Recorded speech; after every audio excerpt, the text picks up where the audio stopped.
ઓમ નમઃ શિવાય મિત્રો, મહર્ષિ વેદવ્યાસ રચિત શ્રીમદ દેવી ભાગવતનું આપણે અધ્યયન કરીશું.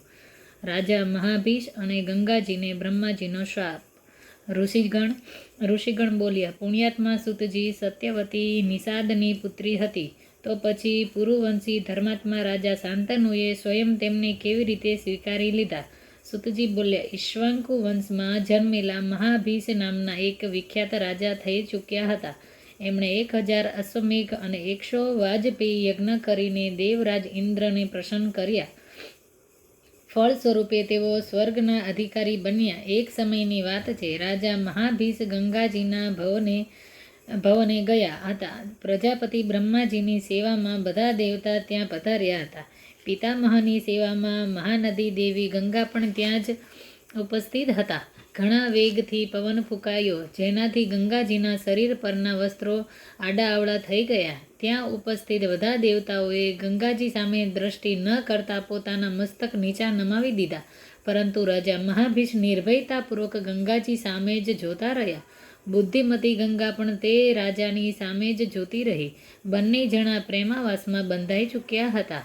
તેમને જોઈને બ્રહ્માજીને ક્રોધ આવ્યો અને તેમણે શાપ આપ્યો, હે રાજન, તું મૃત્યુલોકમાં જઈને જન્મ લે. ગંગાને પણ બ્રહ્માજી આ જ પ્રમાણે શાપ આપ્યો. આ જ સમયે 8 વસુઓ પોતાની પત્નીઓ સાથે વશિષ્ઠજીના આશ્રમમાં આવ્યા હતા. તેમનામાં ગો નામનો એક પ્રધાન વસુ હતો. ત્યાં ગોની પત્નીએ નંદિની ગાયને જોઈને પોતાના પતિ ગોને પૂછ્યું, આ ઉત્તમ કામધેનુ ગાય કોની છે? ગોએ જવાબ આપ્યો, સુંદરી, આ ઉત્તમ ગાય વશિષ્ઠજીની છે. સ્ત્રી અથવા પુરુષ કોઈ પણ હોય, જો તેને આ ગાયનું દૂધ પીવાનો અવસર મળે તો તે ચોક્કસ 10,000 વર્ષ સુધી જીવી શકે છે અને તેનું યૌવન હંમેશા સ્થિર રહી શકે છે. આ વાત સાંભળીને ગોની સુંદર પત્નીએ કહ્યું, મારી એક સખી મૃત્યુલોકમાં રહે છે. તે રાજર્ષિ ઉશિનરીની પુત્રી છે. મારી એ જ સખી માટે તમે આ પુણ્યશાળી અને ઈચ્છાનુસાર દૂધ આપનારી નંદિની ગાયને પોતાના વાછરડા સહિત આપણા આશ્રમમાં લાવી દો, અને જ્યાં સુધી મારી તે સખી આ ગાયનું દૂધ ન પી લે ત્યાં સુધી આ ગાયને આપણા જ ત્યાં રાખીશું. જો કે ગૌના મનમાં પાપ ભાવના નહોતી, છતાં પણ પત્નીની વાત સાંભળીને તેણે મનોનિગ્રહથી મુનિવર વશિષ્ઠજીનું અપમાન કરીને તે નંદિની ગાયને ચોરી લીધી. આ કાર્યમાં પૃથુ વગેરે બધા વસુઓ સહાયક હતા. નંદિનીનું અપહરણ થઈ ગયા પછી મહાન તપસ્વી વશિષ્ઠજી ફળ ફૂલ લઈને આશ્રમમાં આવ્યા. જ્યારે તેમને ક્યાંય પણ ગાય ન મળી, ત્યારે તેમણે ધ્યાન સમાધિમાં જોયું તો તેમને ખબર પડી કે વસુગણ મારું અપમાન કરીને ગાયને ચોરી ગયા છે.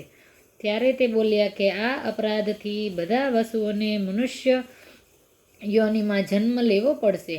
આમ વશિષ્ઠજીએ સ્વયં દેવોને શાપ આપ્યો. શાપગ્રસ્ત થઈ જવાને કારણે વસુઓએ જોયું કે નદીઓમાં શ્રેષ્ઠ ગંગાજી રસ્તામાં જઈ રહ્યા હતા. શાપના કારણે ગંગાજીનું મન પણ અત્યંત ઉદાસ હતું. વસુઓએ તેમને નમ્રતાપૂર્વક કહ્યું, દેવી, અમે મૃત્યુલોકમાં કેવી રીતે જન્મ લઈશું? અમને મનુષ્યોના ઉદરમાં જન્મ લેવો પડશે. આ તો ઘણી ચિંતાની બાબત છે. એટલે નદીઓમાં શ્રેષ્ઠ ગંગાજી, તમે જ મનુષ્ય થઈને અમારી જનની બનવાની કૃપા કરો. કલ્યાણી, શાંતનુ નામના જે પ્રસિદ્ધ રાજા છે તેમને તમારા પતિદેવ બનાવી લો. પછી અમને ઉત્પન્ન થતાં જ પાણીમાં પધરાવી દેજો. ગંગાજીએ વસુઓની વાત સાંભળીને તેમનો સ્વીકાર કર્યો. ઓમ નમઃ શિવાય. અધ્યાય 3 સમાપ્ત.